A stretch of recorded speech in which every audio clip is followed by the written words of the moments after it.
السلام عليكم ورحمة الله وبركاته. اللهم صل وسلم وبارك عليك يا حبيبي يا رسول الله.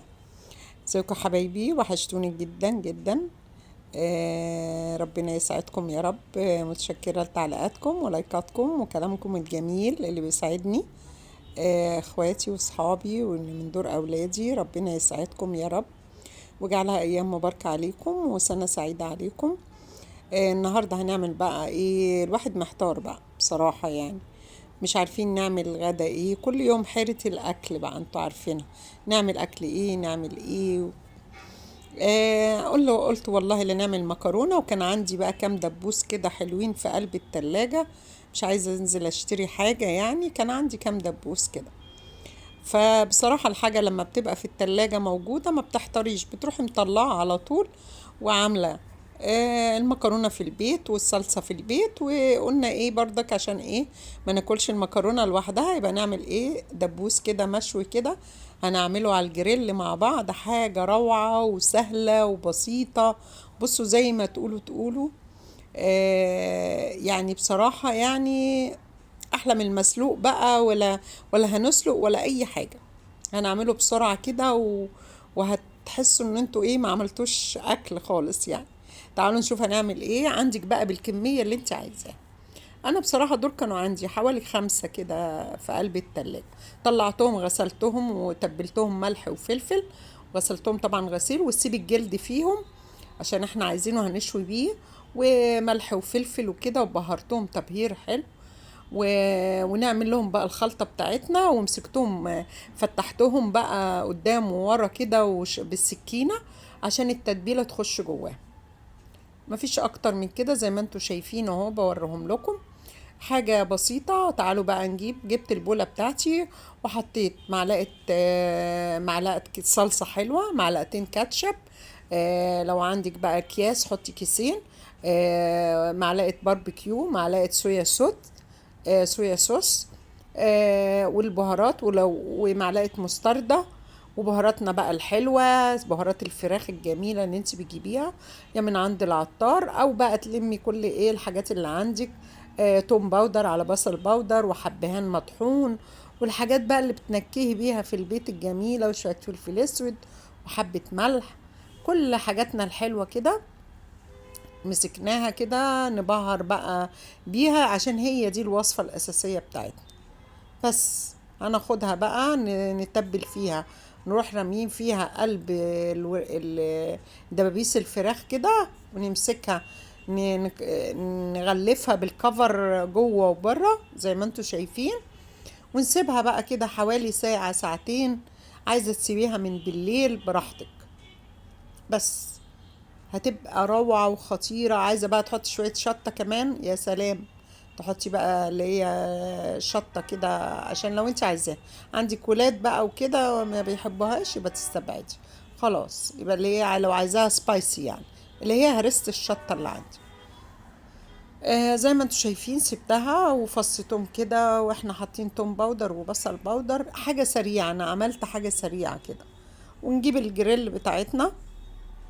حطيت فيها معلقة سمنة بلدي كده حلوة، او زبدة. انتوا عارفين يعني اي حاجة على الجريل لما بتحط لها السمنة البلدي كده مع معلقة بتدي.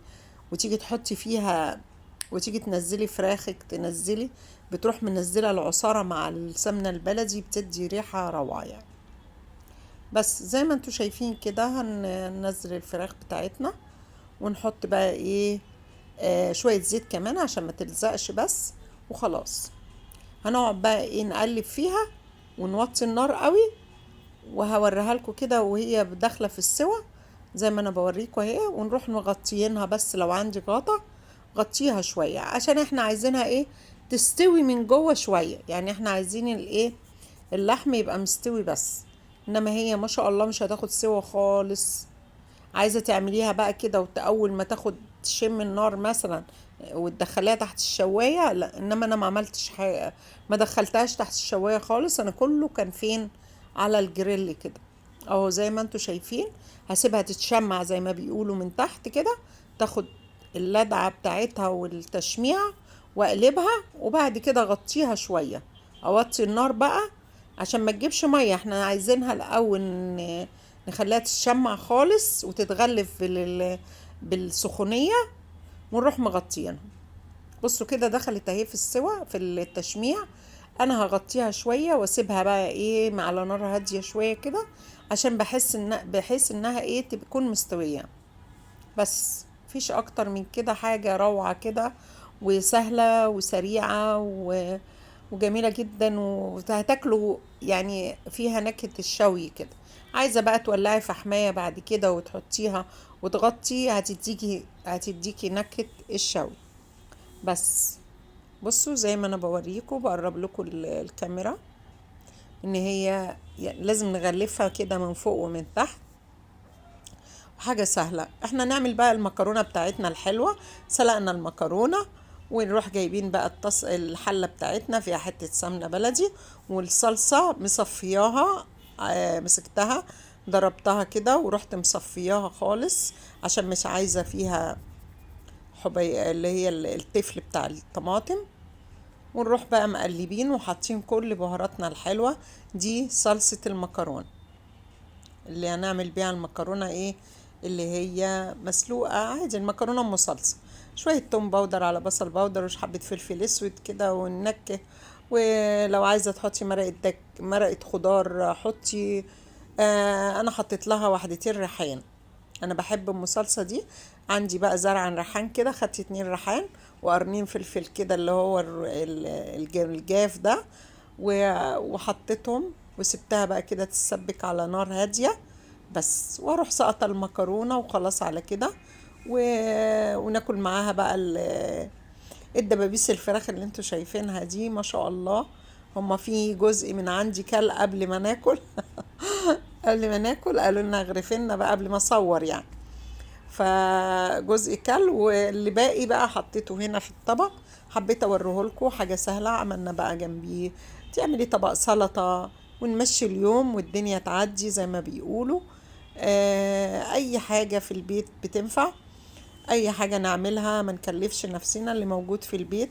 تقسمي وجباتك كده على كذا وجبه. يعني انا كنت جايبه 2 كيلو دبابيس. بصراحة فاض منهم ال5 دول. فرحت بقى قلت ينفعوا وجبة تانية يعني. بس الحاجة في البيت زي ما انا بقول لكم كده ما شاء الله بنعملها ما بكون موجودة بنعملها بكل بساطة وراحة كده. واليوم بيعدي زي ما بنقول. يا رب كل وصفاتكم بتعجبكم وتحوز على اعجابكم. ما تنسونيش في اللايك والشير والسبسكرايب وتفعلوا الجرس عشان كل جديد بإذن الله يوصل لكم. وألف شكر للناس الجداد عندي. ربنا يكترنا من بعض كده بإذن الله، ويكبر قنواتنا ويجعلها أيام مباركة علينا وعليكم بإذن الله. النهاردة قلت لكم الحاجة البسيطة دي مكرونة مع دبابيس الفراخ المشوية. والسلام عليكم ورحمة الله وبركاته.